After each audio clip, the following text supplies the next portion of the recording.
Hello, dear viewers. Today we embark on a journey through the ages to touch upon one of the most astonishing, inspiring, and simultaneously tragic stories in the annals of world history. This is the story of a young woman whose name became not merely a symbol of unwavering faith, unparalleled courage, and complete self-sacrifice, but also an eternal reminder of the power of the human spirit. A spirit capable of altering the course of history even in the most desperate of times. We will tell of her who in her country's darkest hour managed to ignite the flame of hope in the hearts of her compatriots, to turn the tide of a devastating war and to become a national heroine of France, revered to this day as a warrior saint. We speak of Joan of Arc, the Maid of Orléans. To fully grasp the scale and uniqueness of Joan's phenomenon, we must not just immerse ourselves, but truly feel the breath of that dark and brutal era in which her star blazed. It was the 15th century, a time when the very concept of France as a unified and independent nation was in grave doubt. For nearly a century, the country had been bleeding profusely in the crucible of a seemingly endless war, known to history as the 100 Years' War. This conflict was not merely a series of battles. It had become the daily reality for several generations of French people. A reality filled with fear, famine, epidemics like the Black Death, which periodically returned in devastating waves, and a sense of utter hopelessness. Roads swarmed with bands of brigands and deserters, the so-called écorcheurs, or skinners, who plundered and killed indiscriminately. Fields lay fallow as peasants feared tilling them, dreading sudden raids. Towns and villages were regularly subjected to looting and violence by enemy English soldiers and their own mercenaries from various European countries, who had grown savage from impunity and chronic lack of pay. The kingdom's economy was shattered, trade had collapsed, and the royal treasury was perpetually empty. The conflict, which formally began in 1337 over the dynastic claims of English kings, descendants of Edward III, to the French throne, had by the early 15th century brought France to the very brink of abyss. The country was fractured not only by the front lines but also by deep internal strife. The death of King Charles V, the Wise, in 1380 marked the beginning of a period of turmoil. His son Charles VI, dubbed the Mad due to periodic bouts of mental illness, was incapable of effectively governing the state. Power was contested by mighty feudal factions, primarily the Armagnacs, supporters of the Duke of Orléans, and the Burgundians, followers of the Duke of Burgundy. Their bloody internecine struggle, which erupted into a full-blown civil war, weakened France even more than external enemies. In 1407, the Duke of Orléans was treacherously assassinated on the orders of John the Fearless, Duke of Burgundy, leading to a new spiral of violence. The northern and southwestern territories of France, including the capital Paris, following the catastrophic French defeat at the Battle of Agincourt in 1415, were under direct English rule or controlled by their powerful allies, the Dukes of Burgundy. These dukes, while formally vassals of the French crown, effectively pursued their own independent policy, often detrimental to the French kingdom's interests, and aspired to create their own powerful state between France and the Holy Roman Empire. The legitimate heir to the French throne, the Dauphin Charles, later crowned thanks to Joan as Charles VII, controlled only the southern, significantly smaller and poorer part of the country, sometimes ironically referred to by his enemies as the Kingdom of Bourges, after the city of Bourges, where his temporary residence and capital were located. The Dauphin's position was extremely precarious, almost desperate. He was young, inexperienced, lacked a strong character, and often succumbed to doubts about the legitimacy of his own claims to the throne, as his mother, Queen Isabella of Bavaria, under Burgundian pressure, had signed the humiliating Treaty of Troyes in 1420.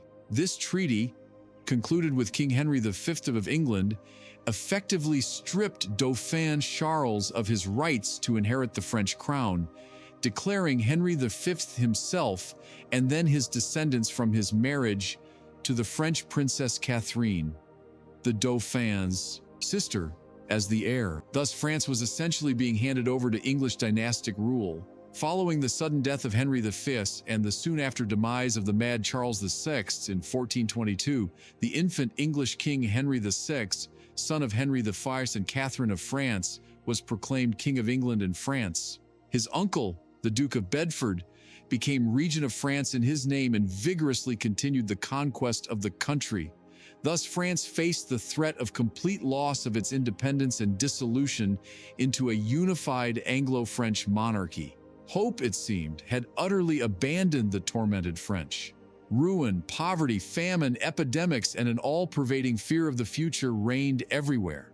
Many noble lords and even the Dauphin himself seemed to have lost all will to resist, considering their cause hopelessly lost. His court at Chinon or Bourges was rent by intrigue, factional struggles among favorites, and general despondency. And it was in this oppressive atmosphere of universal despair, political chaos, and national humiliation when it seemed that nothing could save France, that a figure appeared on the historical stage who, by all laws of logic and human understanding, could not possibly have influenced such large-scale and tragic events. Joan was born, according to the most widespread and church-accepted version, on January 6, 1412, the feast of the Epiphany, which was later seen as a good omen. Her birthplace was the small, unremarkable village of Domrémy, situated on the very border of Champagne and Lorraine on the left bank of the Meuse River. This region, the Barrois Mouvant, frequently suffered from military actions, looting, and raids by warring parties, as it lay at the junction of territories loyal to the Dauphin and lands controlled by the Burgundians. Her father, Jacques d'Arc, was, by peasant standards of the time, a man of means, not poor. He owned about 20 hectares, around 50 acres, of land, had livestock, and enjoyed considerable respect among his fellow villagers. Jacques d'Arc was repeatedly elected as the village headman and even represented its interests in legal disputes. Joan's mother, Isabelle Romay, whose maiden name may have been de Vaucouleurs, was a deeply pious, hard-working, and resourceful woman. It was she who instilled in Joan and her three brothers, Jacquemin, Jean, and Pierre, as well as her sister Catherine, who sadly died in youth, the fundamentals of the Catholic faith, taught them prayers, and accustomed them to labor and obedience. The d'Arc family was close-knit and respected in their community. Joan grew up an ordinary child of her time and social standing. She received no formal education, unable to read or write, which was the absolute norm for the vast majority of peasant girls of that era. Later, at her trial, she herself admitted that she knew neither A nor B. However, she possessed an excellent memory and knew the principal prayers, such as the Our Father, Hail Mary, and the Creed. She was well acquainted with biblical stories and the lives of saints, likely recounted to her by her mother or the village priest. From her earliest years, Joan was distinguished by a particular, even for that time, devoutness, sincere religiosity, and deep compassion for the poor, the sick, and the needy. She frequently and with great pleasure attended the village church of Saint-Rémy, loved to withdraw for prayer near an ancient mighty beech tree, popularly called the fairy tree or lady's tree, which was shrouded in many local legends and beliefs, or at the small chapel of Notre-Dame de Bermond, located near Domrémy, where she went on pilgrimage with her friends. Neighbors and acquaintances, testifying at the rehabilitation trial, remembered her as an exceptionally kind, quiet, modest girl, obedient to her parents, responsive, and always ready to help. She was very hardworking, like all peasant children, helping her parents with household chores from a young age. She tended to the livestock, cows, sheep, worked in the fields during haymaking and harvest, spun wool and flax, and was skilled at sewing and embroidery. It was an ordinary, measured life filled with labor and prayer of a 15th century country girl. However, the war constantly made its presence felt. The inhabitants of Domrémy and surrounding villages repeatedly had to hastily abandon their homes, drive away their livestock, and seek refuge in nearby fortified towns like Neufchâteau, due to the threat of attacks by Burgundian or English marauding. bands. On one occasion, their village was even burned. These troubling events undoubtedly left a deep mark on the soul of the impressionable and sensitive girl, evoking in her compassion for the sufferings of her people and hatred for the invaders. However, when Joan was about 13, around 1425, something utterly extraordinary occurred in her everyday life, an event that would forever change not only her own destiny, but, as it later turned out, the destiny of all France. According to her own testimony, repeatedly and consistently given at her trial in Rouen, she first heard a voice. It happened on a summer day around noon while she was in her father's garden not far from the church. The voice, as she told her judges, came from her right, from the direction of the church, and was accompanied by a very bright, dazzling light. At first she was greatly frightened, which was quite natural for a child her age, but the voice, which was soft and kind, calmed her and told her to be a good and pious girl, to attend church diligently and to trust wholly in God. Later, as the visions became clearer and more frequent, Joan claimed that these were the voices and apparitions of saints, messengers from God himself. Archangel Michael, leader of the heavenly host, patron saint of France and protector against the forces of evil. Saint Catherine of Alexandria, a virgin martyr of the 4th century, famed for her wisdom, learning, and eloquence, who defeated pagan philosophers in debate, and Saint Margaret of Antioch, also a virgin martyr of the early Christian war era, patroness of women in childbirth and farmers, known for her steadfastness in faith. These saints were particularly revered in France at that time. Their images and statues were common in churches, and Joan likely knew their stories. These visions and voices, which Joan called her counsel or comfort, became regular, occurring 2 or even 3 times a week.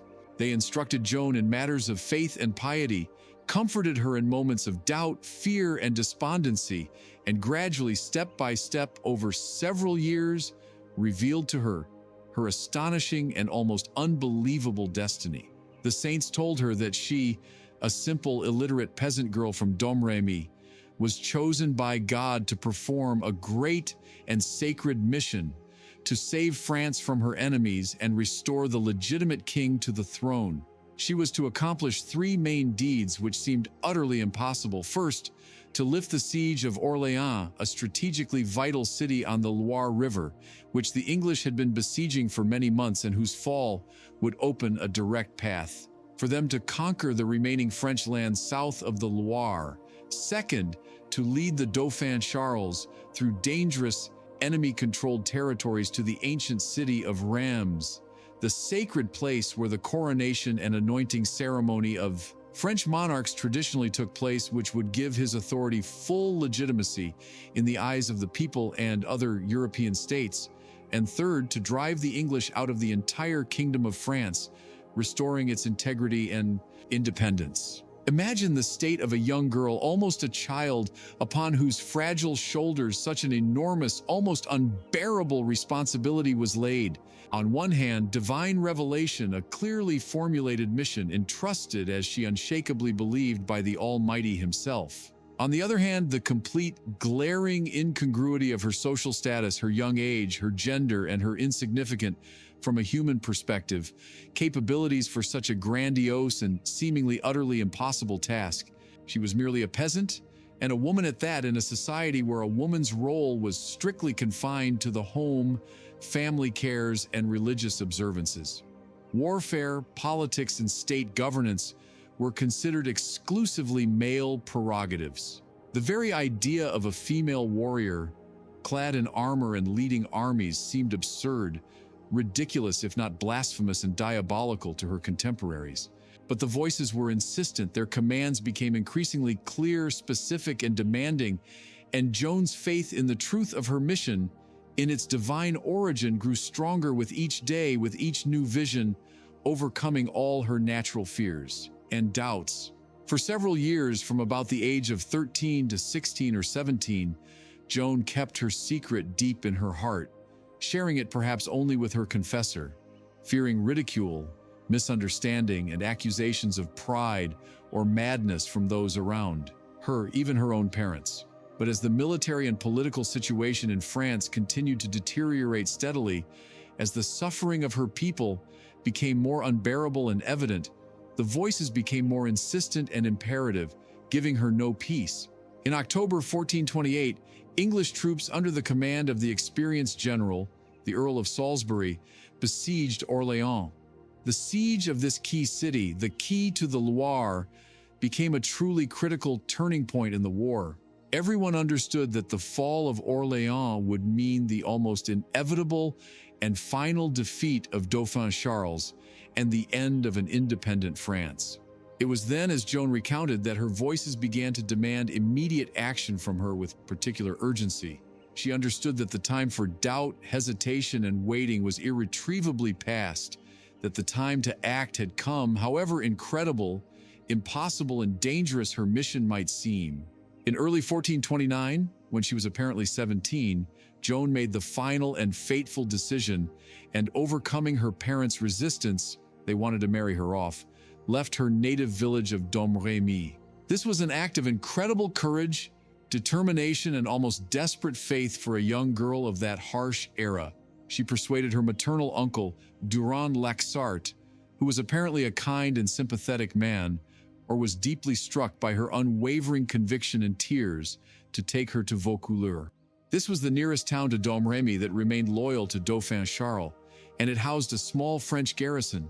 In Vaucouleurs, Joan intended to meet with Captain Robert de Baudricourt, the commander of this border fortress, and ask him to provide her with an armed escort and a letter of recommendation to Dauphin Charles, whose court was then located at the Château de Chinon, far to the south in the Loire Valley.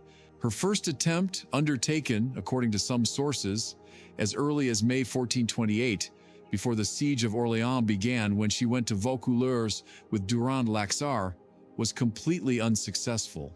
Robert de Baudricourt, a battle-hardened, experienced, and stern soldier, a pragmatist to the core, considered her tales of divine voices, visions of saints, and a great mission to save France as the ravings of a madwoman, the fantasies of an exalted girl, or even the machinations of the devil.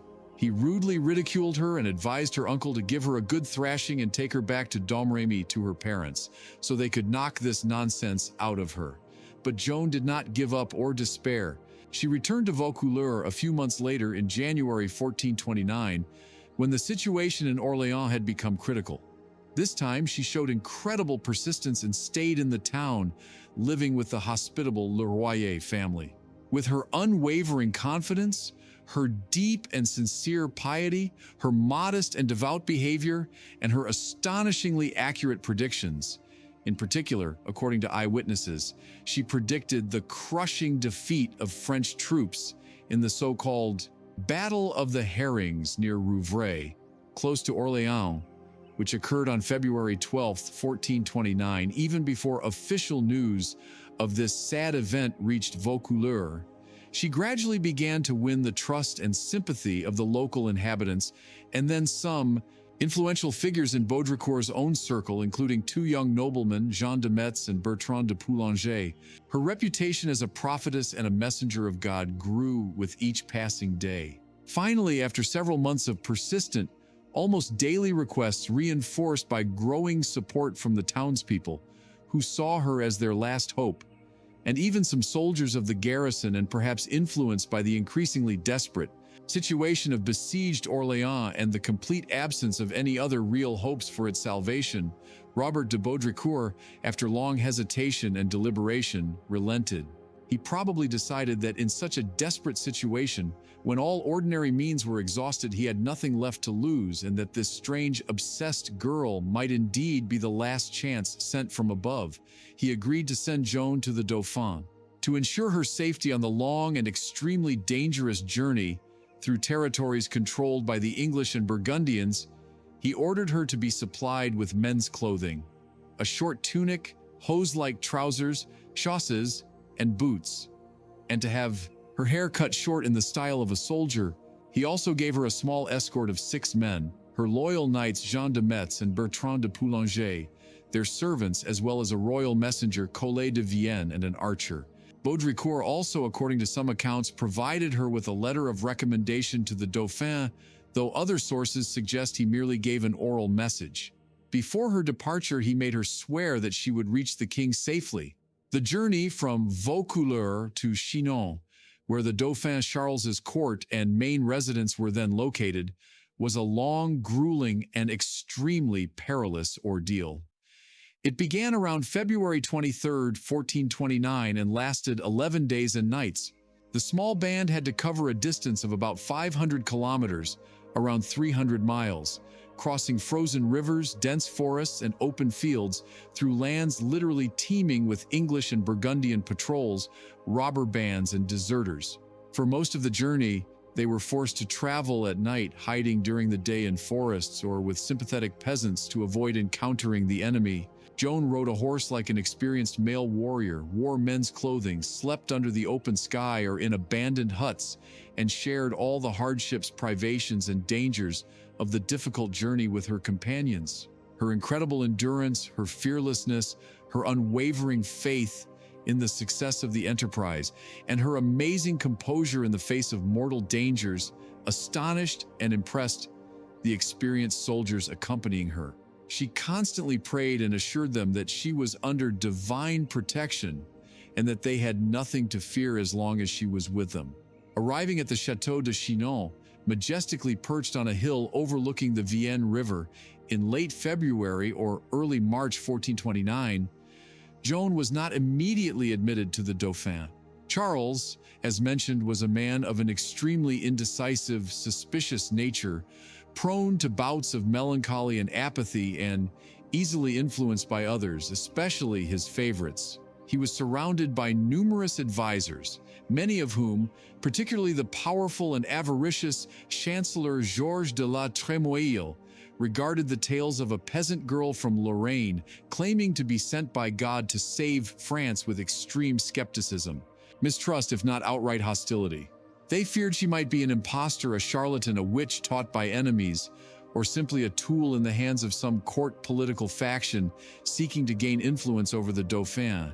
There is a famous and widely known legend, though its historical accuracy is disputed by some modern historians as a later embellishment, that Charles, to test Joan, decided to put her through a kind of trial. During her first audience in the Great Hall of Chinon Castle, lit by many torches and filled with courtiers, he allegedly mingled with the crowd of finely dressed nobles, while placing another man on the throne for show. However, Joan, who had never seen the Dauphin before and did not know him by sight, as if guided by an unseen force, unerringly identified him in the crowd, approached him directly, and kneeling before him, greeted him as the legitimate heir to the French throne, addressing him, "Noble Dauphin, I have come to you in the name of the King of Heaven to tell you that you shall be crowned in Reims and shall be the lieutenant of the King of Heaven, who is King of France." According to another, more plausible version, she had a private conversation with him, during which she revealed to him some important secret, known only to him and God, concerning his doubts about his own parentage and the legitimacy of his claims to the throne. This sign, as she called it, finally convinced him of her supernatural abilities and divine mission. Charles was deeply impressed by her confidence, her bold and direct words, her modesty, and perhaps by that very royal secret she revealed to him. However, he still hesitated and was in no hurry to fully entrust her with the command of the army and the fate of his kingdom. Before making such a final and responsible decision, he, on the advice of his entourage, decided to subject Joan to a comprehensive and thorough examination. Joan was sent to the city of Poitiers, where the University of Paris, evacuated from the occupied capital, was then located, and where the Royal Council and Parliament convened.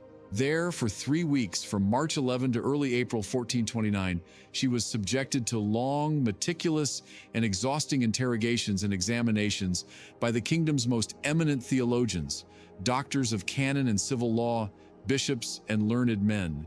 They were to establish with utmost care the nature of her visions and voices, to ascertain whether she was a heretic, a sorceress, possessed by the devil, an impostor, or simply an ignorant but exalted fantasist. Joan, despite her complete lack of formal education and young age, answered the most insidious, convoluted, and provocative questions of the learned theologians who tried to catch her in contradictions or heretical statements with astonishing simplicity, directness, humility, and remarkable natural wisdom and resourcefulness. She recounted without concealment but also without undue pride her voices, her divine mission, and the signs she promised to give to confirm the truth of her words.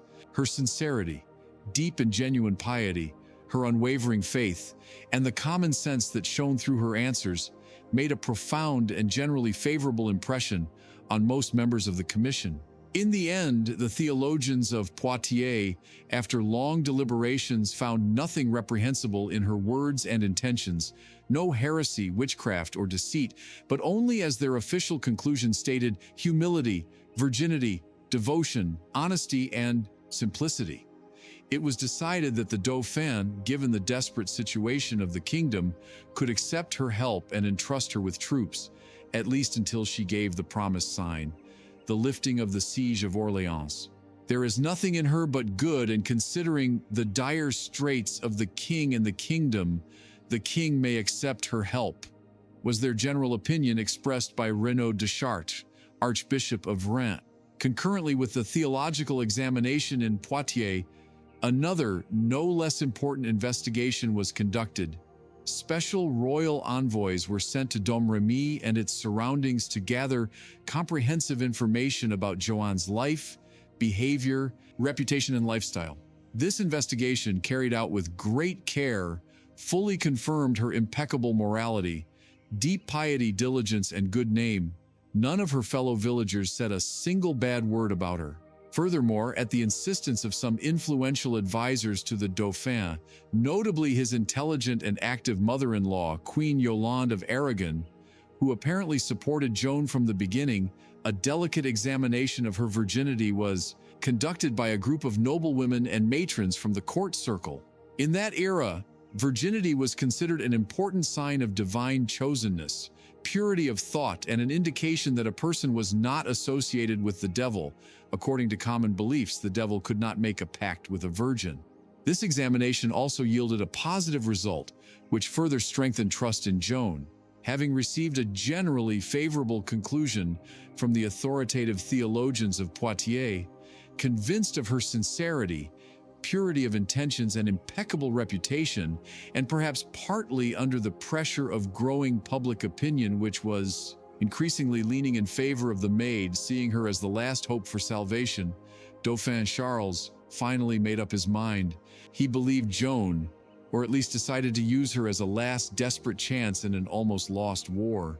Joan was provided with magnificent white plate armor, custom made for her by the best armorers in the city of Tours, a war horse, pages, and squires, including her brothers Jean and Pierre, who joined her. She was also given a personal banner, which became a sacred symbol of her mission and the entire French army. The banner was made of white, expensive fabric, possibly silk or brocade, embroidered with gold threads depicting God the Father Almighty, blessing, seated on a rainbow, and holding the terrestrial globe, or, according to other descriptions, a lily, the symbol of the French monarchy. Two kneeling angels were depicted on either side of him, and the names Jesus Maria and the motto "In the name of the King of Heaven" were also embroidered. She valued this banner more than her sword and said she carried it into battle so as not to kill people. She also requested that a special ancient sword be brought to her, which, according to the instructions of her voices, was supposed to be buried behind the altar in the small pilgrimage church of Sainte Catherine de Fierbois, located near Chinon, which she may have passed through on her way to the Dauphin. The sword was indeed found in the indicated place, old, covered in centuries of rust, but after it was carefully cleaned, 5 small, elegant crosses appeared on its blade. Joan cherished this sword, considering it a gift from above, although in battles, according to her own words and eyewitness accounts, she preferred to act with her banner, inspiring the soldiers rather than shedding blood. Having assembled a small but well-equipped army, consisting mainly of Scottish mercenaries loyal to the French crown, and French volunteers inspired by her appearance, as well as a large convoy of provisions, weapons, and ammunition so desperately needed by the starving and besieged Orléans, Joan of Arc, now widely known as the Maid, La Pucelle, set out from the city of Blois, where the army was being formed, towards Orléans at the end of April 1429. Her arrival before the walls of the besieged city on the evening of April 29, 1429, despite attempts by some French commanders to bring her into the city secretly, was met with universal, indescribable jubilation and tears of joy from the inhabitants exhausted by more than 6 months of siege and the desperate soldiers of the garrison. Orléans had been under siege since October 12, 1428, and its defenders, despite heroic resistance, were on the verge of complete exhaustion and demoralization, ready to capitulate at any moment. The English, under the command first of the Earl of Salisbury, killed by a stray cannonball early in the siege, and then the Earls of Suffolk and Talbot, had erected a whole chain of powerful earthen and wooden fortifications, bastilles, forts, and redoubts around the city, completely blockading it and cutting it off from the outside world. The appearance of a young, seemingly fragile girl in shining white armor, with a sacred banner fluttering in the wind, claiming with unwavering confidence that she was sent by God himself to save the city and all of France, breathed new, almost extinguished hope into them, raised their morale to unprecedented heights, and instilled faith in a swift and miraculous victory. Joan immediately, with her characteristic incredible energy, determination, and complete lack of fear, set to work.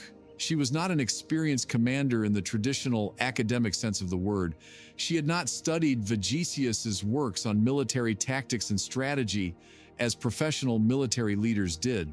However, she possessed incredible natural charisma, a sharp, practical mind, astonishing strategic intuition and acumen, which often proved more accurate and effective than the calculations of experienced but overly cautious commanders, and an absolute, almost fanatical fearlessness in the face of mortal danger. She inspired soldiers not only with fiery speeches, but, much more importantly, by personal example, always being in the most dangerous places, on the front lines under a hail of enemy arrows, spears, and stones, paying no attention to wounds. She demanded strict adherence to Christian moral norms and pious behavior from the soldiers.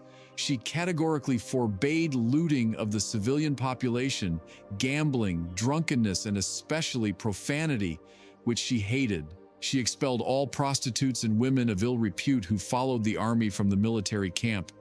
She insisted on regular attendance at church services, confession, and communion before every battle. Her presence and her strict but fair demands literally transformed the French army, which before her arrival often resembled a disorganized and demoralized mob of marauders rather than a disciplined force. She turned it into a unified, inspired organism, ready for any feat and sacrifice in the name of God, the King, and France.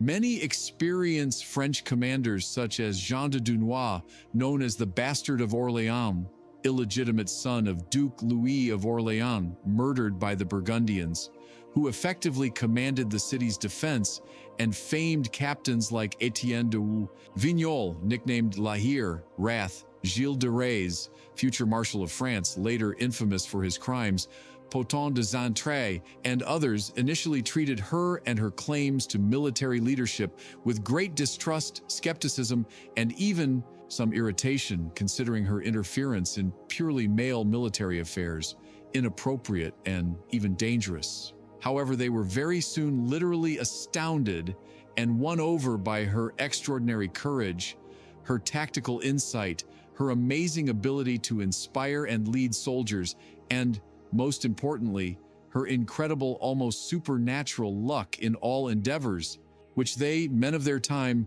could not explain otherwise than by clear divine intervention and patronage. Joan constantly insisted on active, decisive offensive actions, on the immediate storming of English fortifications, while many of these experienced commanders, taught by the bitter experience of previous defeats and fearing heavy losses, preferred a more cautious, passive, wait-and-see tactic. The first thing Joan did after her arrival, showing persistence, was to organize the successful delivery of a large convoy of provisions into the starving, besieged city. which managed to slip past English posts. This was crucial for maintaining the garrison's combat capability and preventing food riots among the population.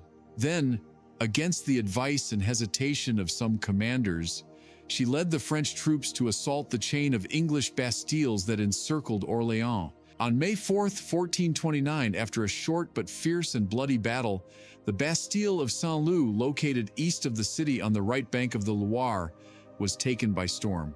This was the first significant victory achieved under her direct leadership, and it made a huge impression on everyone. On May 6th, after a whole day of fierce and stubborn fighting, the heavily fortified fort of the Augustins on the south bank of the Loire fell. And finally, on May 7th, the decisive and most famous assault on Les Tourelles, the main and most powerful English fortification, which effectively controlled the only remaining bridge over the Loire and was the key to the city from the south, took place. The battle for Les Tourelles was incredibly bloody, long, and intense. During this assault, Joan, as always at the forefront of the attackers, carrying her banner, was wounded in the shoulder, between the neck and the scapula, by a long crossbow bolt. The wound was quite serious and painful. The arrow had penetrated deep into her body. She was carried to the rear, but overcoming excruciating pain, she, according to some accounts, pulled the arrow from the wound herself, ordered the wound to be dressed with olive oil and bandaged, and after a very short time, to the astonishment and indescribable delight of her soldiers, who had begun to lose heart upon seeing her wounded, she returned to the battle to re-inspire them with her presence and example. Her white banner, once again proudly raised above the French ranks at the walls of Les Tourelles, became the signal for the final, desperate, and this time, victorious attack. Les Tourelles fell that evening after nearly 13 hours of continuous fighting. The surviving English defenders, including the commander William Glasdale, were either killed or drowned in the river while trying to retreat across the burning and collapsing bridge. The next day, May 8, 1429, the English, completely demoralized by the loss of their key fortifications, having suffered huge losses in men and equipment, estimated at up to several thousand killed and wounded, and utterly shaken by the swift, unstoppable onslaught of the French, led by this young, seemingly all-powerful Maid, were forced to lift the siege of Orléans and hastily retreat north in complete disarray. The siege, which had lasted almost 7 agonizing months and seemed insurmountable, was lifted in just 9 days after Joan's arrival in the city. This was an incredible, almost miraculous victory, which had enormous, truly epical military, political, and psychological significance. It was the first major French success in many years and marked a fundamental turning point in the entire 100 Years' War. The fame of the Maid of Orléans, as she was now universally called, instantly spread throughout France and far beyond. She began to be considered the true savior of her country, a messenger of God himself, a warrior saint. Faith in her and in the divinity of her mission reached its zenith both among the common people and among the soldiers and even part of the nobility. However, lifting the siege of Orléans, as great and symbolic as this achievement was only the first, albeit very important, part of the mission entrusted to Joan by her voices. The saints commanded her to accomplish an even more difficult and dangerous task: to crown the indecisive Dauphin Charles in Reims. The city of Reims, where the sacred ceremony of anointing French kings with holy oil, which gave their power, divine sanction, and full legitimacy, had traditionally taken place for centuries in the famous Notre Dame Cathedral, was located deep in territory firmly controlled by the English and their Burgundian allies. The path there was long, extremely dangerous, and lay through many hostile towns and well-fortified castles. Despite all these seemingly insurmountable difficulties and dangers, Joan, buoyed by the brilliant victory at Orléans, urged the still doubting and indecisive Dauphin Charles and his skeptical advisors with renewed vigor and insistence not to delay, not to miss the favorable moment, and to immediately set out on a campaign to Reims. Thus began the so-called Loire campaign, whose main objective was to clear the Loire River Valley of remaining English garrisons and thereby ensure safe passage for the royal army to Reims. The French army, numerically increased by an influx of volunteers, inspired by the recent triumphant victory and led by the charismatic Joan, who now enjoyed unquestionable authority and boundless love from the soldiers, won a whole series of brilliant, swift, and almost incredible victories. On June 12, 1429, after a fierce and bloody assault in which Joan again displayed miracles of personal bravery, climbing a scaling ladder onto the wall under a hail of stones and nearly being killed by a stone cannonball that shattered her helmet, the heavily fortified town of Jargeau was taken. On June 15th, after a short siege, the town of Meung-sur-Loire fell, and on June 17th, also after brief resistance, the town of Beaugency capitulated. The apogee and triumphant conclusion of the Loire campaign was the famous Battle of Patay, which took place on June 18, 1429, near the small village of Patay. In this battle, fought in open country, the French army, thanks to Joan's tactical genius, she insisted on a rapid, decisive, and unexpected attack on the English vanguard, utterly routed elite English troops, consisting mainly of their renowned archers, under the command of the celebrated generals John Talbot and John Fastolfe. The English suffered enormous, crushing losses, several thousand killed and wounded, and many of their commanders, including Talbot himself, were taken prisoner.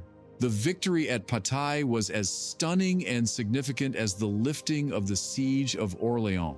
It effectively destroyed the reputation of English archers' invincibility for a long time and opened a direct and relatively safe road to Reims for the French. After these triumphant and lightning-fast victories, achieved in just 1 week, the Dauphin's army, led by himself and accompanied by Joan of Arc, embarked on a long and solemn march to Reims. The towns along their path, such as Auxerre, Troyes, which initially resisted but then surrendered under Joan's influence, and Châlons-en-Champagne, one after another, without much resistance and sometimes with unconcealed joy and enthusiasm, opened their gates to the Dauphin and the Maid of Orleans.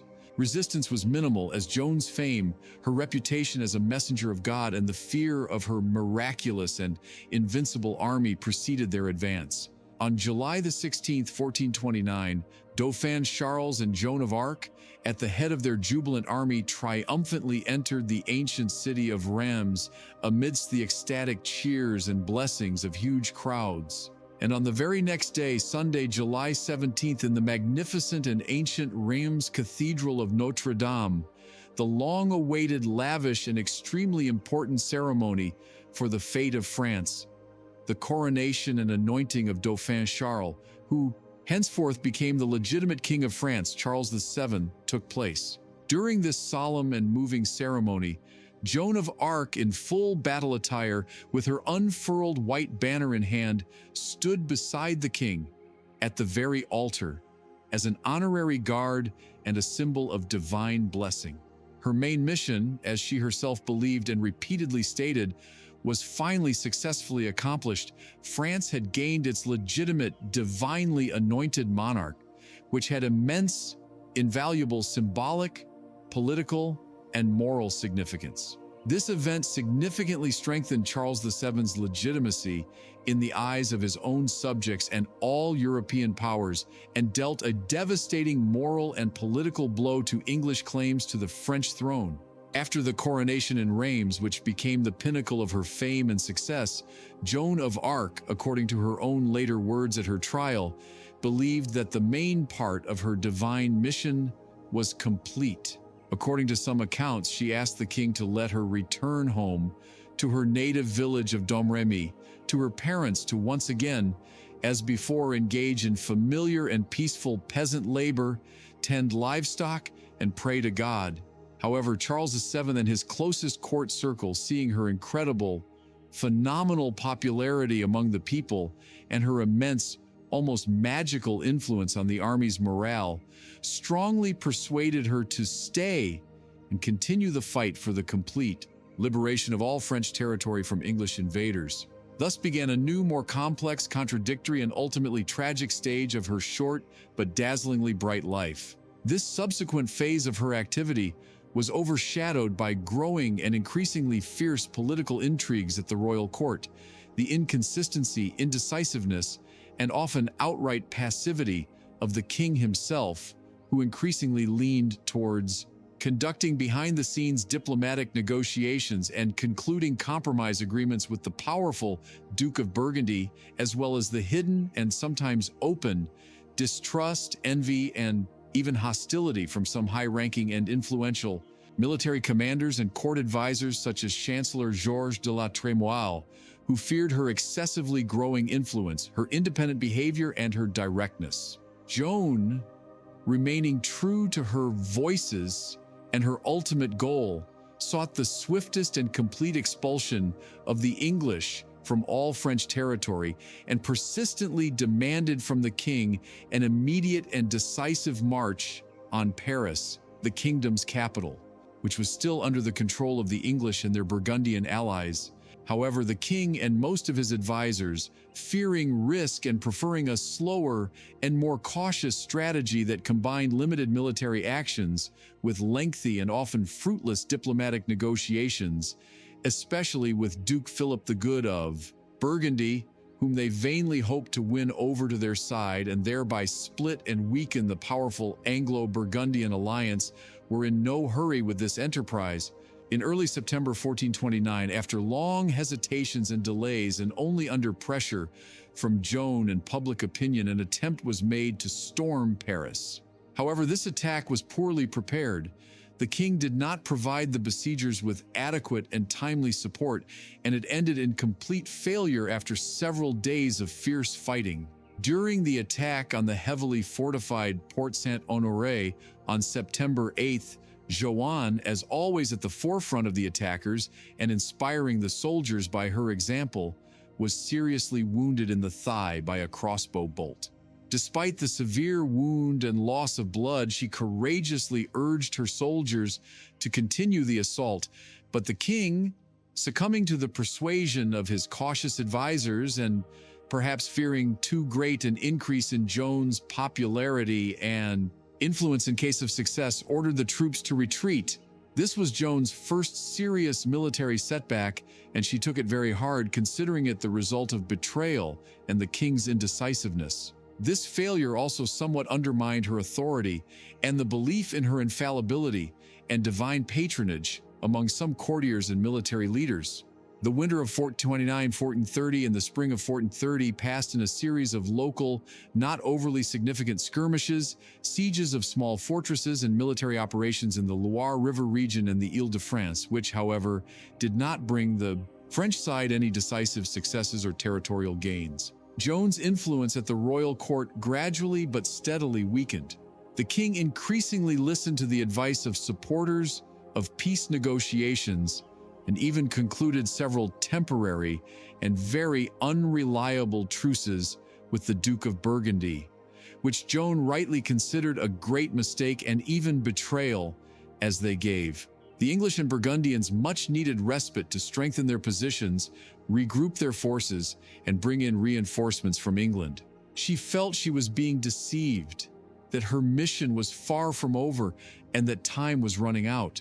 In May 1430, upon learning that the important city of Compiègne, located on the Oise River and remaining loyal to Charles VII, was besieged by superior combined forces of Burgundians and English, Joan, without receiving direct permission or support from the king but unable to remain inactive and passively watch events unfold, rushed to the aid of the besieged with a small, hastily assembled detachment of loyal volunteers. On May 23, 1430, during a daring sortie from the besieged city of Compiègne, undertaken to attack the Burgundian camp at Margny, Joan's detachment, after initial success, was ambushed and attacked by superior enemy forces.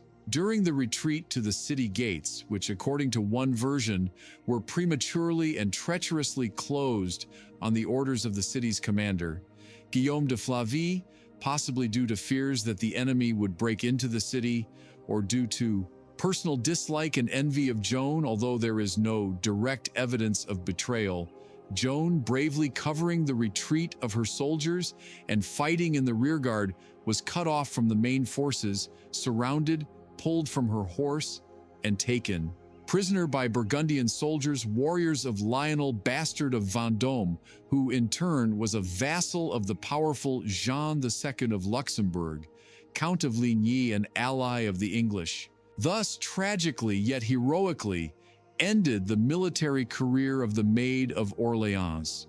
This marked the beginning of the last, most agonizing and tragic stage of her short but immortal life. The path from captivity to an unjust trial and a martyr's pyre. The capture of Joan of Arc was perceived by the English and their Burgundian allies as an enormous, incredible stroke of luck, a long-awaited triumph, and even a sign of divine favor towards their cause. They saw her not merely as a dangerous and successful enemy commander who had managed in a short time to radically turn the tide of the war in favor of the French, but much more importantly for them, as a living and potent symbol of French resistance, national revival, and unity. They considered her a witch, a sorceress, a heretic, whose activities, based on divine revelations, directly undermined the legitimacy of their claims to the French throne and the authority of their young King Henry VI. Therefore, the English were prepared to pay any price, even the highest, to get her into their hands and stage a loud and demonstrative trial, which was intended not only to physically destroy her, but also to completely discredit her in the eyes of the entire Christian world by declaring her an instrument of the devil.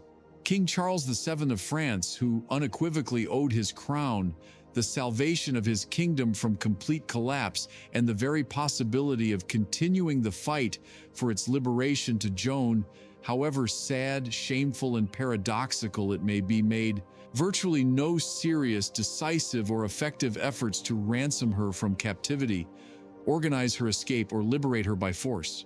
Historians continue to debate the reasons for such astonishing, almost unbelievable passivity, inaction, and black ingratitude on the part of the French monarch and his court. Perhaps it was a banal lack of financial resources for the ransom, which, as everyone understood, promised to be very large, and the royal treasury was still empty. Perhaps it was the strong influence of his closest advisors, such as the same Georges de la Trémoille, who had always regarded Joan with suspicion and animosity, envied her fame, and feared her growing popularity and independence. Perhaps it was a cynical and cold political calculation. A living Joan, with her uncompromising nature, directness, and indomitable desire for total war until victory, could seriously hinder his plans to achieve peace through complex and clandestine diplomatic negotiations with the Duke of Burgundy. Or perhaps it was simply human weakness, cowardice, selfishness, and black ingratitude on the part of a king who, having received everything he needed from her, easily forgot his savior. Whatever the case, the sad fact remains. Joan of Arc, who gave everything for the salvation of France, was effectively abandoned by her king and her country to a cruel and inexorable fate. After several months of captivity under Jean of Luxembourg, who held her first in his castle of Beaulieu-le-Fontaine and then in the castle of Beaurevoir, where she was reportedly kept in relatively tolerable conditions, and even made a desperate but unsuccessful escape attempt by jumping from a high tower window, which was later held against her at trial as an attempted suicide, and who engaged in lengthy and cynical negotiations for her ransom with both the French and the English. Joan was eventually sold to the English. This occurred in November 1430 for the enormous sum, for those times, of 10,000 gold livres, or écus, equivalent to a king's ransom. The English immediately transported her under heavy guard to the city of Rouen, the main city of their occupied Normandy and the de facto capital of English possessions in France. It was here, in Rouen, within the grim walls of Rouen Castle, that they intended to stage her trial, which by their design was to become a grand political spectacle aimed at destroying her morally and physically. The trial of Joan of Arc, which began in Rouen in January 1431, is one of the darkest, most shameful, legally void, and tragic pages in the history of medieval European justice.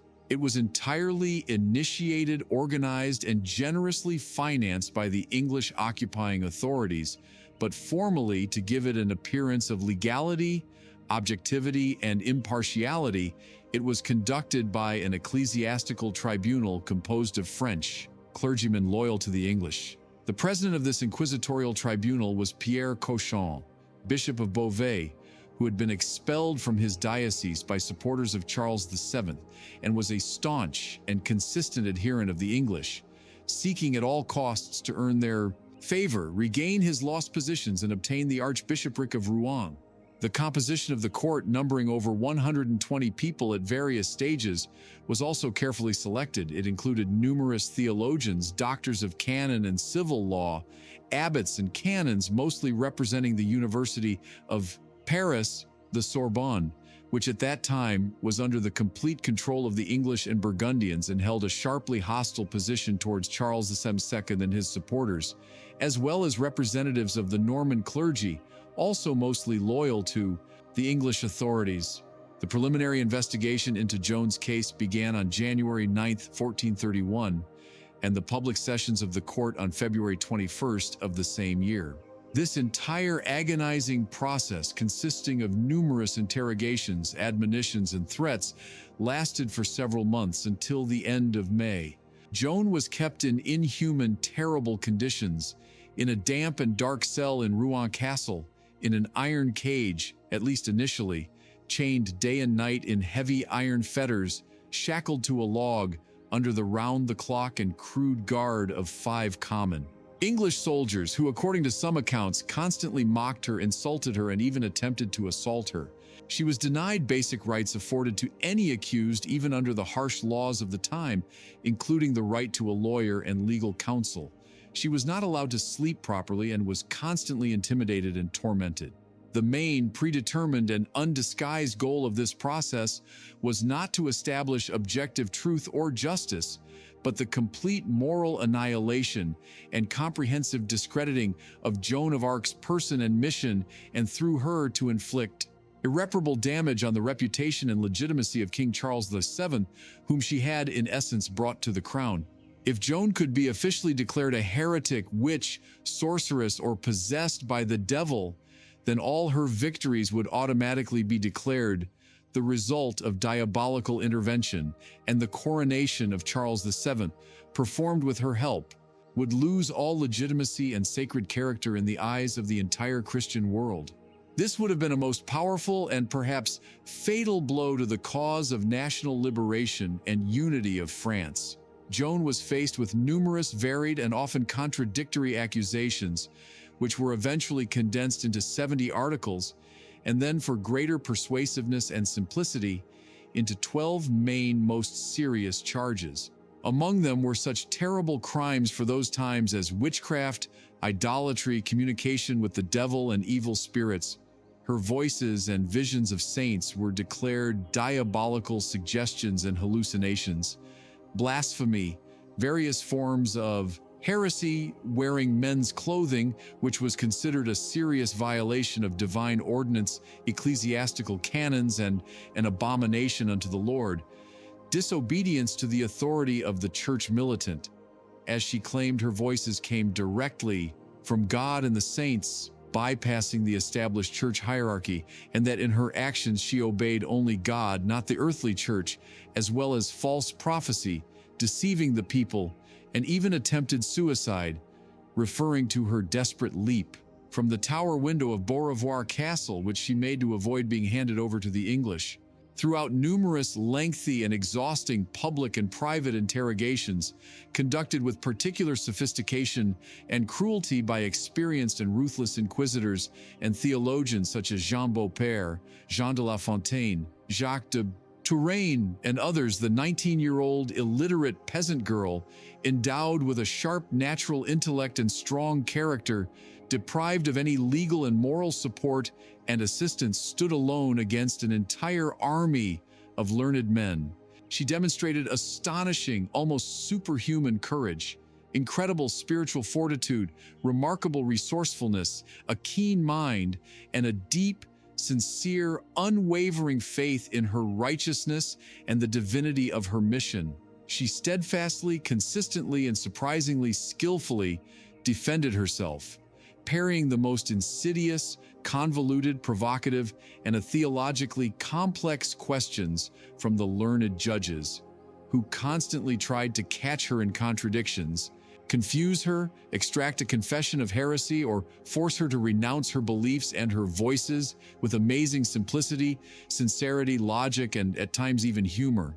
Her answers, meticulously recorded by 2 notaries and several court secretaries, these records fortunately have survived to this day and are an invaluable historical document, allowing us to judge the course of the trial and Joan's personality, are striking in their clarity, directness, wisdom, deep religious feeling, and amazing common sense. For example, to the already mentioned famous and treacherous question of whether she considered herself to be in a state of divine grace, a trap, as according to church doctrine, no one can know this for sure, Joan gave a brilliant and theologically impeccable answer: "If I am not, may God put me there, and if I am, may God so keep me. I should be the most unhappy person in the world if I knew I were not in God's grace." This answer was recognized even by her enemies as brilliant, as a direct affirmative answer, "Yes, I am in grace," would have been considered a manifestation of pride, presumption, and heresy, while a negative one, "No, I am not in grace," would have been a de facto admission of her sinfulness and guilt before God. She stubbornly, despite all threats and promises, refused to renounce her visions and voices, firmly and consistently declaring that they came from God, not the devil, and that she was ready to die rather than betray them or declare them false. She also persistently and courageously defended her right to wear men's clothing, explaining it by the need to protect her honor and virginity in conditions of constant presence among coarse soldiers and jailers, and also because it was part of her divine mission and a direct command of her voices. She said she would take off men's dress only when God wished it. The judges, and especially their president Pierre Cauchon, were under intense and undisguised pressure from the English authorities, particularly from the Earl of Warwick, the English governor of Rouen, who effectively controlled the trial and demanded a swift and necessarily condemnatory verdict. Despite the clear absence of any convincing and irrefutable evidence of Joan's guilt in the crimes imputed to her, despite numerous and gross procedural violations, falsifications, and the obvious flagrant bias of the entire judicial proceeding, its tragic outcome was predetermined from the very beginning. On May 24, 1431, after months of exhausting interrogations and psychological pressure, Joan was brought out onto a specially constructed platform in the cemetery of the Abbey of Saint-Ouen in Rouen, where, before a huge, pre-assembled crowd and in the presence of all the judges and representatives of the English authorities, a pyre had already been prepared. She was read a long and terrifying indictment and, for the last time, with particular insistence, offered to publicly renounce her errors and heresies, acknowledge the authority of the Church, and submit to its decision, threatening her otherwise, with immediate burning alive as an unrepentant heretic.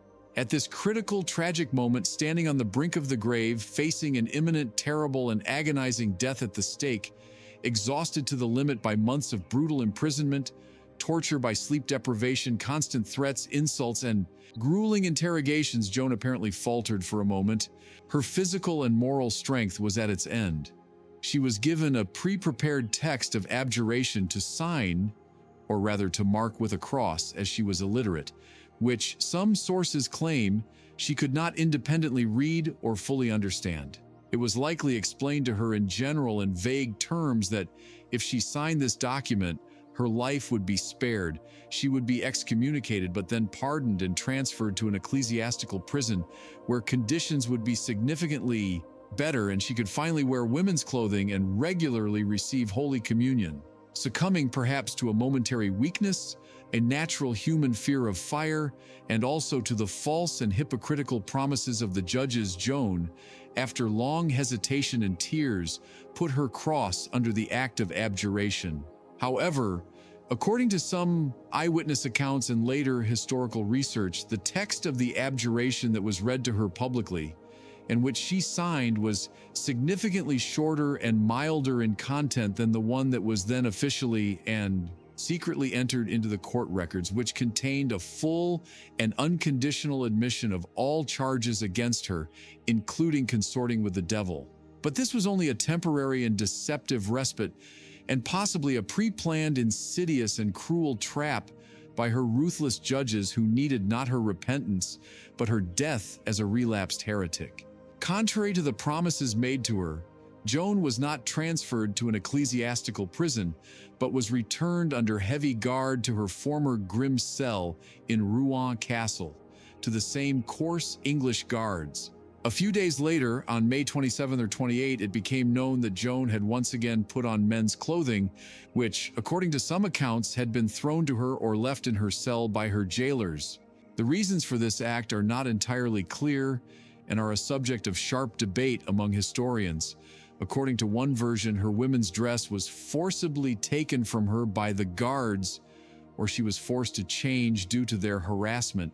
According to another, more probable and heroic version, she did it quite consciously and voluntarily, realizing that she had been cruelly deceived. Her conditions of detention had not improved at all, but had even worsened. She continued to be insulted and harassed by the guards, and deeply, agonizingly repenting her momentary cowardice and renunciation of her divine mission and her holy patrons. When the judges, including Pierre Cauchon himself, came to her cell again, she boldly and decisively declared to them that her voices of St. Catherine and St. Margaret had severely reproached her for betrayal, for having renounced them to save her earthly life. She said she had abjured only out of fear of the fire, but now she deeply regretted it and was ready to accept any torment and death, but would never again betray God and her saints. This relapse into heresy, as it was formally called in the canon law of the time, definitively and irrevocably sealed her tragic fate. According to the strict and merciless canons of the medieval Inquisition, a person who relapsed into heresy after a formal and public abjuration was to be immediately handed over to the secular authorities for the execution of the death sentence, which for obstinate heretics was usually burning alive at the stake, without further judicial proceedings and without the right to any appeal or pardon.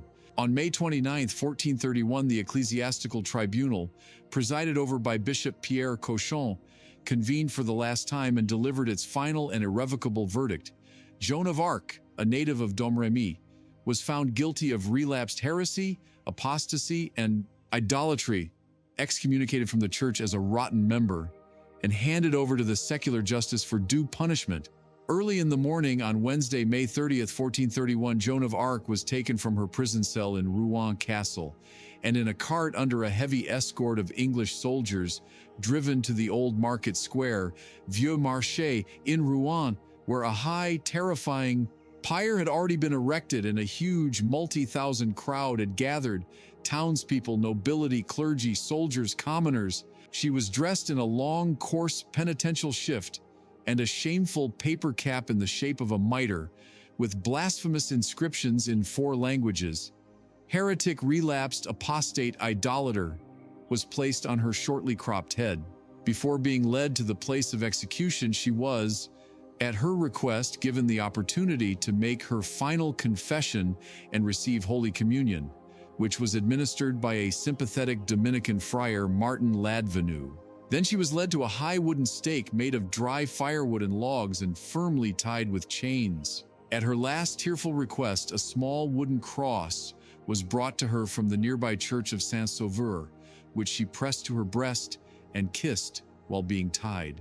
An English soldier, touched by her courage and tears, named, it is said, John Tressart, hastily made a small cross for her from 2 broken splinters or twigs and gave it to her. This modest cross she also pressed to her breast and hid under her clothes, close to her heart. When the executioner Geoffrey Thirage, with a heavy heart, as he later confessed, set fire to the pyre from below, Joan, until her last breath, until the flames and acrid smoke engulfed her, loudly and distinctly called upon Jesus Christ, the Blessed Virgin Mary, and her heavenly patrons, Archangel Michael, Saint Catherine, and Saint Margaret.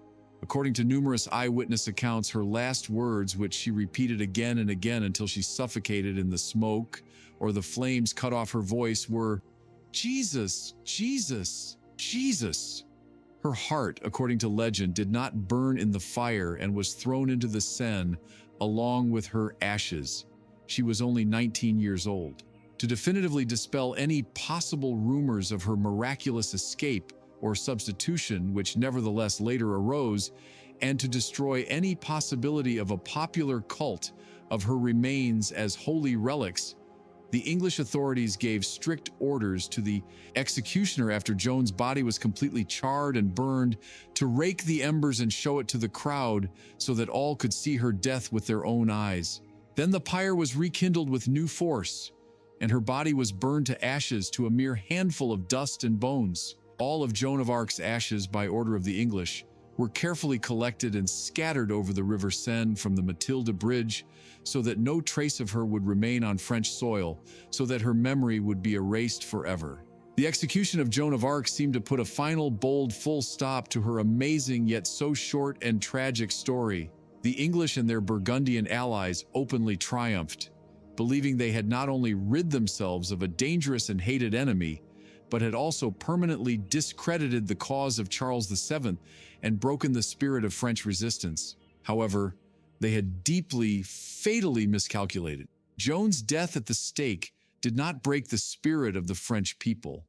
On the contrary, it only multiplied their hatred for the cruel invaders and made her, in the eyes of the vast majority of her compatriots, a holy martyr, an innocent victim who fell for her faith, king, and country.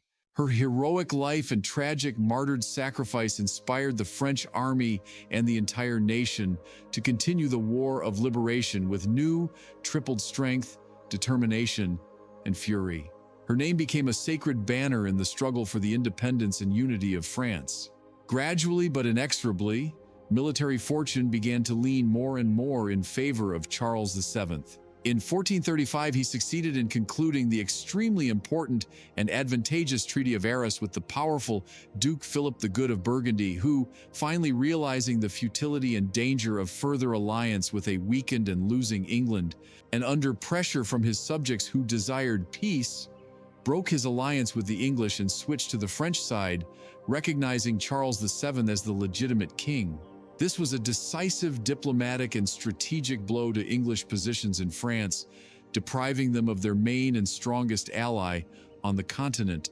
This was followed by important and far-sighted military and administrative reforms carried out by Charles VII, not without the influence of experience gained during campaigns with Joan, which significantly strengthened the French army, making it more disciplined, professional, and combat-ready, and also streamlined the country's governance and tax collection. City by city, province by province, gradually but steadily, were liberated from long English rule. In 1436, 5 years after Joan's execution, Paris was triumphantly liberated.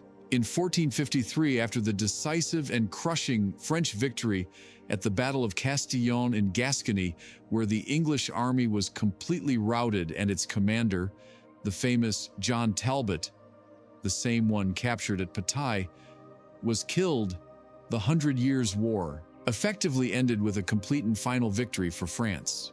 The English lost all their extensive and once strong possessions on the continent, which they had held for centuries, retaining only the small port of Calais in northern France, which they held for about another 100 years until 1558. As Charles VII, nicknamed the Victorious by contemporaries and posterity, consolidated his royal power and restored the unity and might of the French kingdom, the question of Joan of Arc's rehabilitation, of reviewing her unjust and shameful sentence, became increasingly relevant, pressing, and politically important.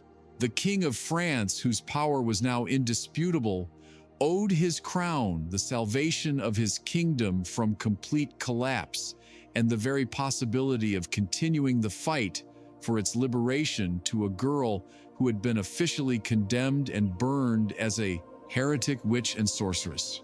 This shameful circumstance cast a thick, unpleasant shadow on his own legitimacy and moral authority, as well as on the reputation of the entire French clergy, part of which had participated in her condemnation. Furthermore, Joan's mother, Isabelle Romay, and her brothers Jean and Pierre d'Arc, who had been ennobled by the king and given the surname du Lys, Lily, the symbol of France, tirelessly for many years with great persistence and courage, sought the annulment of the shameful sentence and the full restoration of the good name and honor of their innocently ruined daughter and sister. In 1450, shortly after the final liberation of Rouen from the English, Charles VII finally officially and publicly initiated an investigation into the circumstances and legality of Joan of Arc's trial, held in 1431. In 1452, the papal legate in France, the influential Cardinal Guillaume d'Estouteville, conducted a large-scale preliminary inquiry into the case, gathering numerous and convincing witness testimonies. Finally, in 1455, by direct order and with the official blessing of the newly elected Pope Calixtus III, the Spaniard Alfonso de Borja, who responded to the tearful petition of Joan's mother and the French king's request, an official ecclesiastical rehabilitation process, also known in history as the nullification trial or retrial, began. During this new, now fair and impartial judicial process, which took place in Paris and Rouen and lasted about a year, 115 witnesses were questioned, residents of Domrémy and Vaucouleurs who had known Joan since childhood, her former comrades in arms such as Count Dunois, the Duke of Alençon, her pages and squires, clergymen, townspeople, and even some of those who had participated in the 1431 condemnation trial, many of them now without fear of English retribution, gave testimony exposing the numerous illegalities, falsifications, and blatant bias of Pierre Cauchon and the pressure exerted on the judges by the English authorities. The surviving records of the condemnation trial were also carefully studied and analyzed, which clearly revealed numerous and gross legal violations, manipulation of facts, falsifications, and the overt, undisguised bias of the judges. On July 7, 1456, in the Great Hall of the Archbishop's Palace in Rouen, the final verdict of the Rehabilitation Tribunal was solemnly and publicly read. The condemnatory sentence passed on Joan of Arc in Rouen in 1431 was declared false, slanderous, based on deceit and malice, delivered with flagrant violation of all legal norms and canon law, and therefore invalid, annulled, and completely canceled for all time. Joan of Arc was officially and posthumously declared completely innocent of all charges previously brought against her. Her good name, honor, and reputation were fully restored. The judges of the condemnation trial, primarily the by then deceased Pierre Cauchon, were posthumously condemned for numerous abuses of power, violations of canon law, corruption, and blatant bias in favor of English political interests. The rehabilitation of Joan of Arc became a crucial historical act of restoring justice and the first significant step on the long path to her posthumous fame, popular veneration, and ultimately her canonization. Over the centuries, her amazing and tragic image increasingly acquired legendary, traditional, and mythical dimensions, becoming an inexhaustible source of inspiration for countless writers, poets, playwrights, from Shakespeare to Voltaire, Schiller, Bernard Shaw, and Anouilh. Artists, sculptors, composers, Verdi, Tchaikovsky, Honegger, filmmakers, and political figures of various eras and convictions. She transformed into one of the most vivid, iconic, and recognizable figures, not only in French but in all world history, a national heroine and savior of France, an eternal symbol of selfless, sacrificial patriotism, unwavering faith, crystalline purity, incredible courage, and complete self-sacrifice in the name of higher spiritual and national ideals. In the 19th century, during a period of burgeoning national consciousness in many European countries, and especially in France after the humiliating defeat in the Franco-Prussian War of 1870-1871 and the loss of Alsace and Lorraine, the cult of Joan of Arc reached its zenith, acquiring a truly nationwide character. She was revered by monarchists who saw in her a defender of legitimate royal power and traditional values, by republicans who admired her popular origins, her struggle for the freedom and independence of her homeland from foreign invaders, and by Catholics who considered her a holy martyr. Even secular figures saw in her a model of civic virtue, patriotism, and selflessness. Everyone found in her multifaceted and captivating image something of their own, close and consonant with their ideals and aspirations. Her statues and monuments began to appear in many French cities. Her name became a symbol of national unity and an unconquered spirit. The Catholic Church also gradually, though not immediately and not without some hesitation, came to officially recognize the sanctity of the Maid of Orléans, whose life and death were so closely linked to faith and the Church. Her canonization process was quite long and complex, requiring a thorough examination of all circumstances of her life, her deeds, and her trial. In 1894, Pope Leo III officially authorized the commencement of her beatification process. In 1909, after many years of research and debate, Pope Pius X solemnly beatified Joan of Arc. And on May 16, 1920, shortly after the end of World War I, which had reawakened deep patriotic feelings in France and served as a reminder of the price of sacrifice, Pope Benedict XV, in the presence of tens of thousands of pilgrims from all over the world, officially canonized her, proclaiming her a saint of the Roman Catholic Church. Saint Joan of Arc became one of the principal heavenly patronesses of France, alongside Saint Denis of Paris and Saint King Louis IX. The Catholic Church celebrates her feast day as a saint on May 30th, the day of her martyrdom. France also has a national holiday in her honor, celebrated on the second Sunday in May.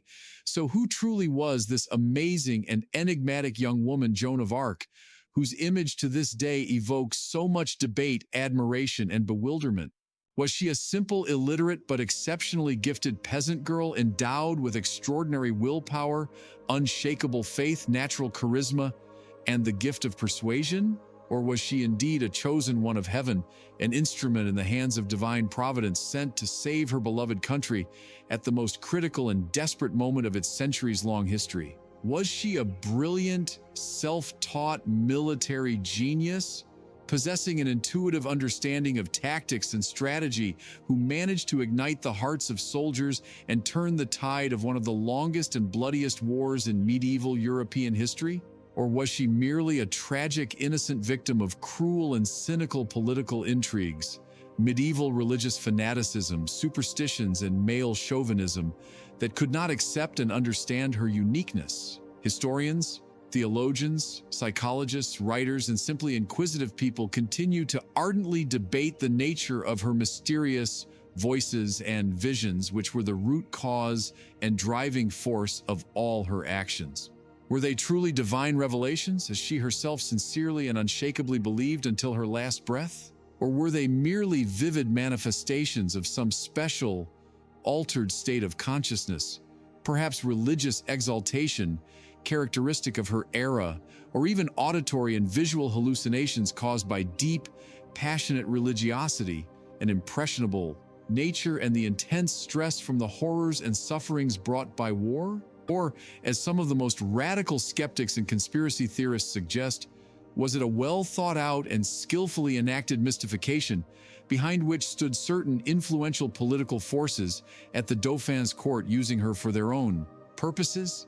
A definitive, simple, and universally accepted answer to this complex question will likely never be found. However, regardless of the true source of her inspiration, it is impossible to deny the phenomenal, almost incredible, and truly historical impact that Joan of Arc had on her contemporaries, on the course of French history, and on subsequent generations of people worldwide.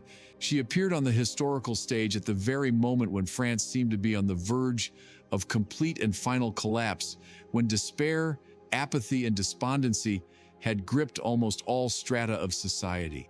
And she, this young, inexperienced girl from a remote Lorraine village, managed single-handedly, by the force of her faith, her will, and her word, to ignite a bright spark of hope in the hearts of desperate people. to breathe into them an almost extinguished faith in victory and in the future of their country. She managed to unite around herself scattered, demoralized, and warring forces, led them against a powerful and seemingly invincible enemy, and against all expectations, common sense, and calculations of experienced politicians and military leaders, achieved a whole series of brilliant and decisive victories. Her short life, like the dazzling flash of a meteor, yet incredibly bright, eventful, and dramatic, is an eternal and inspiring story of how one person, even the seemingly most insignificant, weak, and defenseless, driven by a deep, unshakable faith in their righteousness, unbending will, and absolute sacrificial conviction in their mission, can change the world, can turn back the seemingly inexorable wheel of history. Her tragic and martyred death at the stake in Rouen not only failed to destroy her cause and her memory, but only intensified her legend, turning her into an immortal symbol of the struggle for freedom and justice. She became a symbol not only of military valor, unbending patriotism, and selfless love for her homeland, but also a symbol of the innocent victim of human injustice, cruelty, betrayal, and fanaticism, a symbol of the incredible resilience of the human spirit in the face of unimaginable trials, suffering, and death itself. And today, nearly 6 long centuries after her martyrdom, the amazing and multifaceted image of Joan of Arc, the Maid of Orléans, continues to stir minds, touch hearts, and captivate the imagination of people around the world, regardless of their nationality, culture, religion, or political beliefs. Her amazing and instructive story reminds us of eternal, enduring values, of the indomitable strength of the human spirit, of the importance of faith in oneself, in one's ideals, and in one's righteous cause, of the fact that even in the darkest, most bleak and desperate times, a bright ray of hope can appear, capable of dispelling the gloom, showing the way, and changing everything. She remains an eternal and silent reproach to those capable of betrayal and treason, who exhibit cowardice, faint-heartedness, conformity, and cynicism in the face of evil, injustice, and oppression.